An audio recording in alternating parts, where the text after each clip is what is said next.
A-List with Arvind.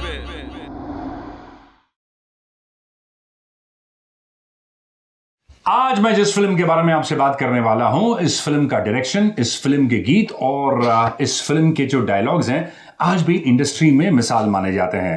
Rahi Masoom रजा की dialogues, Rishikesh Mukherjee का direction और आर डी बर्मन का संगीत with fantastic acting from Amol Palekar और Utpal Dutt. You guessed it right. आज हम 1970s की कल्ट क्लासिक मूवी गोलमाल के बारे में आपसे बात करने वाले हैं।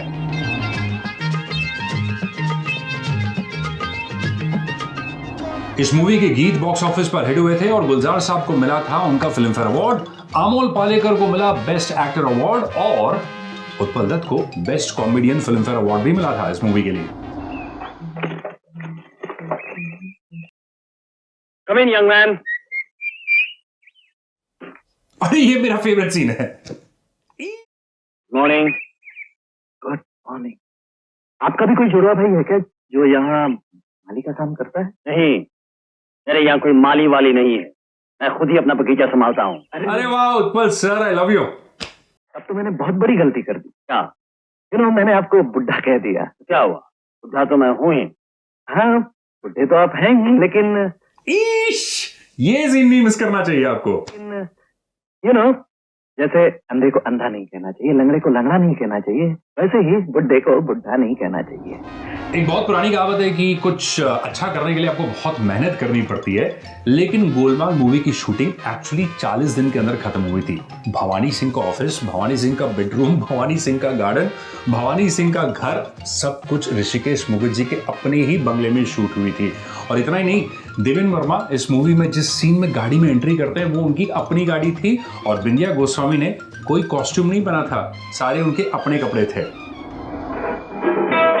आपने मुझे बुलाया सर? हाँ, आओ आओ। कल लक्ष्मण आया था। कौन सर? लक्ष्मण, तुम्हारा भाई। ओह हाँ, मेरा भाई। क्या जुगलबंदी है अमोल पालेकर और उत्पल सर। वो जरा अब स्टार्ट है। क्यों सर, उसने कुछ बदतमीजी तो नहीं की ना? नहीं नहीं, जानबूझकर नहीं की, मगर मुझे माली समझकर बातें करने लगा। क्या? ये सीन नहीं मिस करना चाहिए आपको। क्या शर्म की बात है सर। सर, आप उसे घर में घुसने मत दीजिए सर। नहीं नहीं, ये कैसे हो सकता है? तुम्हारा जुड़वा भाई है। सर, आपको कैसे समझाऊं सर, उस जुड़वे भाई की वजह से ही मेरा सत्यानाश हो जाएगा। डायरेक्टर ऋषिकेश मुखर्जी रेखा जी को बहुत पसंद करते थे और वो चाहते थे कि रेखा जी उनके साथ गोलमाल मूवी पर काम करे, लेकिन फिर बाद में उन्हें लगा कि इतनी टैलेंटेड एक्ट्रेस एक ऐसी कहानी में काम कर रही हैं जहां पर मेल सेंट्रिक रोल्स की ज्यादा इंपॉर्टेंस है, तो उन्होंने रेखा जी को खुद रिक्वेस्ट करा और कहा कि अगली जो कहानी है वो सिर्फ मैं आपके लिए लिखूंगा, और वो कहानी थी खूबसूरत मूवी की, और ये रोल गया बिंदिया गोस्वामी के पास।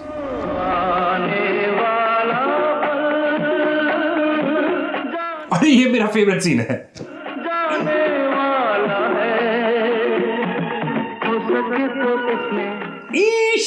ये सीन नहीं मिस करना चाहिए आपको। जिंदगी बिता दो पल जो ये जाने वाला है।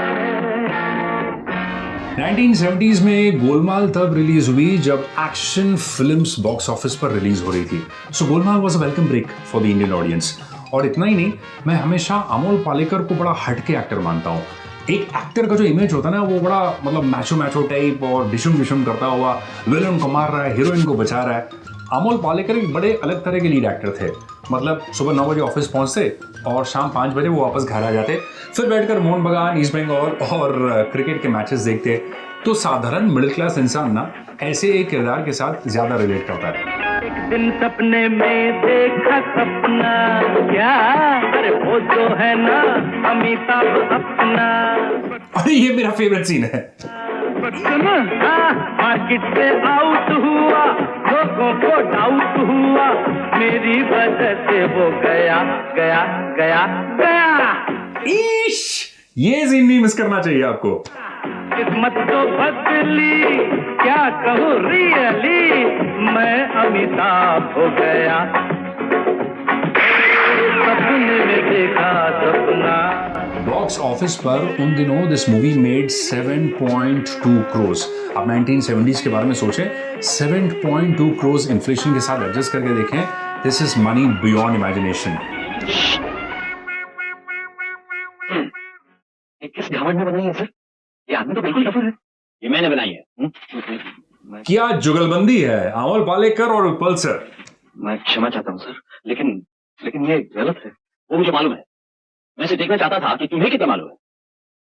मैं तुझे बहुत खुश हूँ। I am very proud of you my boy. सुनो, कल से तुम काम पर आ जाओ। तुम्हारी सैलरी 800 रुपए से शुरू कर देंगे। 800? ठीक है, 850, मगर उससे ज्यादा एक भी पैसा नहीं। तुम नौजवान लोग। अरे वाह Utpal sir, I love you. नौजवान लोग चाहते हैं सर। मेरा ये मतलब नहीं था। मैं तो 9 से किया हूँ सर। 850 कैसे पा सकता हूँ? मैं तो 550 के योग्य भी नहीं हूँ। लुक सन, तुम्हारी योग्यता क्या है ये मुझे मत समझाओ। अंडरस्टैंड? जाओ। ये बॉलीवुड का वो दौर है जब कहानियां लिखी गई थी फॉर फैमिली ऑडियंसेस। इस मूवी को देखिएगा और समझिएगा about the generation of golden era of Indian cinema that we have all witnessed. It is one of my favourite movies और मैं चाहूँगा कि आप इस मूवी को देखें। कमेंट करके हमें बताइए कि आने वाले कुछ हफ्तों में ए लिस्ट विद अरुण में हम और किन मूवीज के बारे में बात कर सकते हैं। टिल देन हमें सब्सक्राइब करना ना भूलिए and you can follow me RJ Arvind on Instagram. सीधे रस्ते की ये तेरी चाल है, गोलमाल है भाई सब गोलमाल है। Radio Nasha.